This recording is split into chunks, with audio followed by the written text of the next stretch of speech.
بسم اللہ الرحمن الرحیم۔ السلام علیکم ورحمۃ اللہ وبرکاتہ۔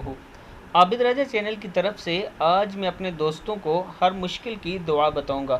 آپ جب بھی کسی مشکل میں ہوں اس دعا کو پڑھا کریں، اللہ تعالیٰ آپ کی مدد فرمائیں گے۔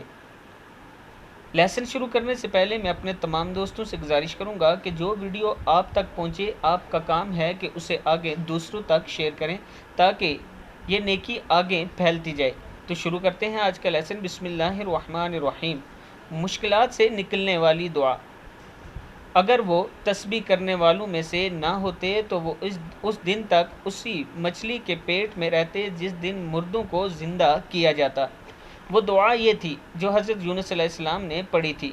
لا الہ الا انت سبحانک انی کنت من الظالمین۔ پھر پڑھ لیں، لا الہ الا انت سبحانک انی کنت من الظالمین۔ صدق اللہ العظیم۔ اس دعا کو آپ جب بھی مشکل میں ہوں کثرت سے پڑھا کریں، لا تعداد پڑھا کریں، اللہ تعالیٰ آپ کی مدد فرمائیں گے۔ السلام علیکم ورحمۃ اللہ وبرکاتہ۔